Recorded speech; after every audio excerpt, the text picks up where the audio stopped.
So I went to a potluck, and I would say my expectations about it drove what I felt about it in the end. So, personally, I don't like parties. Like, just the party scene is not my type of place. I don't like it because I can't deeply connect with someone. So I think it's more to just branch out and meet as many people as you possibly can. And that's good for some reasons. I see the value in that. But at least until recently, I didn't really think about that. Or I didn't think about that as the reason for parties, really. And yeah, it's stupid. You can say it was. And I would agree. But I didn't stop to think that my presuppositions were wrong. But anyway, that presupposition drove my behavior. I didn't really branch out to anyone at the potluck because I still had the belief that I need to deeply connect with someone here. I wasn't in the belief that I should just go and meet as many people as I should, or as I want. And therefore I didn't have have as good of a time. And it's regretful. Instead I stuck with people I knew.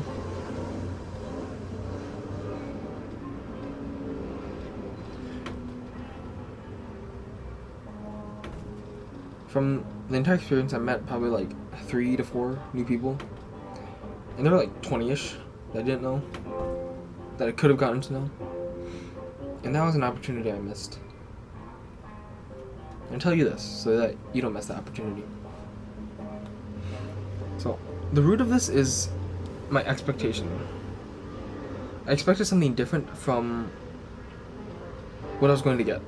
And therefore, I was disappointed in the event. When I should have looked at what I did wrong.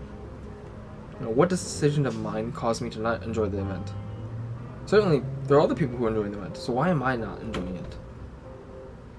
More than likely, it's my fault. Or it's a reason that I decided to not be happy. And before, as I said, I viewed the potluck differently than what it was intended to.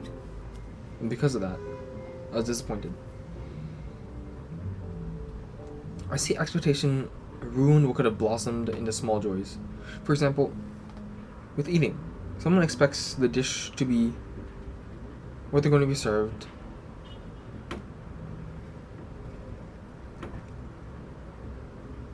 Or they expect this dish they're going to be served to be way above what it's actually supposed to be, and therefore they are abruptly brought back into reality. And I phrase it like this because the anticipation that we feel is more pleasurable than the actual event. Like, for vacation, the actual vacation that you dream of is not going to be the same as the actual vacation. Like, there is going to be sand in your toes. You're going to be sweating. The cocktail's not going to be amazing. And the sun is not going to be at the perfect angle. And you're going to basically be blinded all the time. It's not going to match your dreams because reality does not match your dreams. So what do you expect? You expect the wrong thing, divorce, time.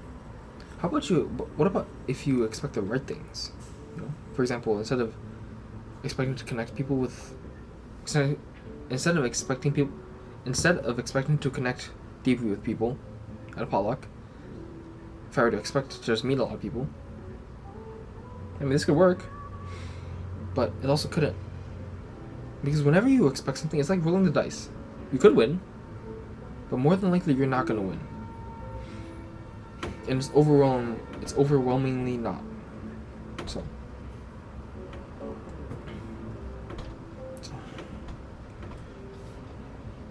I say to clear your expectations. Go with the expectation of seeing what will happen. That should be your expectation. Yeah. And therefore, anything surprising at that event can be seen as good.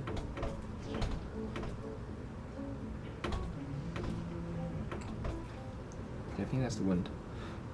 But there's often the viewpoint of expecting worse outcomes, and certainly I have had that. That was useful. I would expect worse outcomes than what they really were, and then I was happy because things turned out better than I expected. But at the same time, this limits you as a person. You know? Like, if you worry that you won't be able to finish everything in like a certain amount of time, and therefore you decide to not go to like a social event. So, to be more specific, let's say that event was in the evening. And you need to get back from it and continue to do homework if you didn't finish it now. That assumption is your negative expectation. And then you don't go because you want to complete your homework. But the thing is, you still had enough time to go to the social event. So let's say the event was at like 5 p.m. and it'll last until 8 p.m. So like 2 hours for like the actual activities, 1 hour for like, you know, travel, like other things that might happen. It's like giving yourself extra time. And the current time is 4 p.m. Let's say you're a good student and sleep at 11 p.m. So that gives you 3 hours after the event to complete your homework.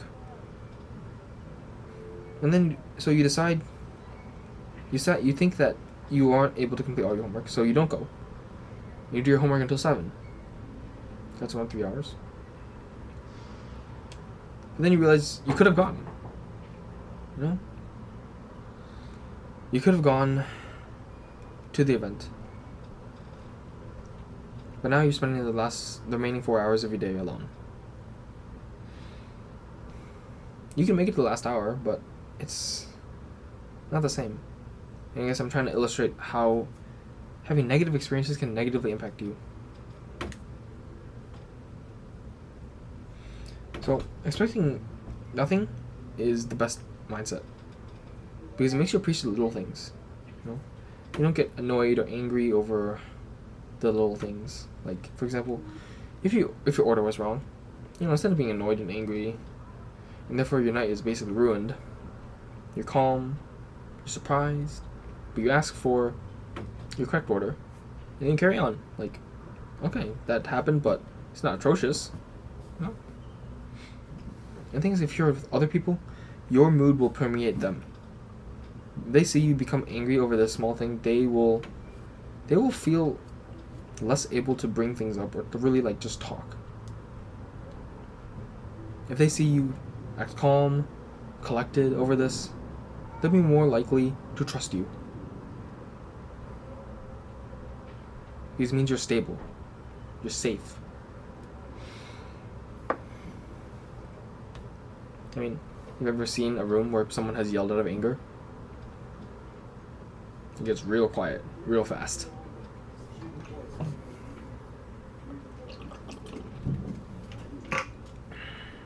You don't live negatively. And that's a big problem I have with expecting worse outcomes. Is that you spend so much time thinking about about negative outcomes. So much so that when something positive happens, it can be quite hard to even realize that it's positive and that's good. Because you're so enveloped with the negativity. And that was me. I was very negative in the beginning of high school, I think. I was edgy. Like, I cursed a lot. Like, every sentence was basically, if it didn't have fuck, or like shit, or like asshole, or like, it was just very edgy. And I was very down-putting to other people. You know? I was very arrogant.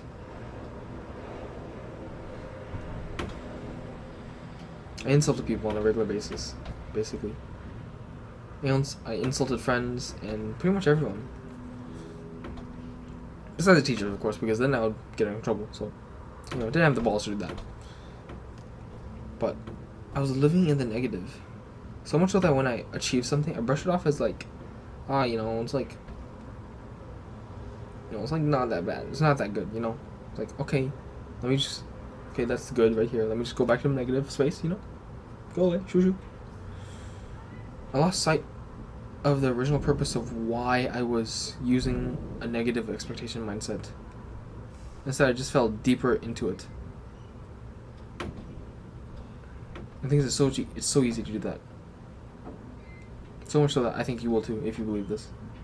If you are living in the negative expectation mindset, you probably have lost sight of why you're in it to begin with. So, we aren't perfect.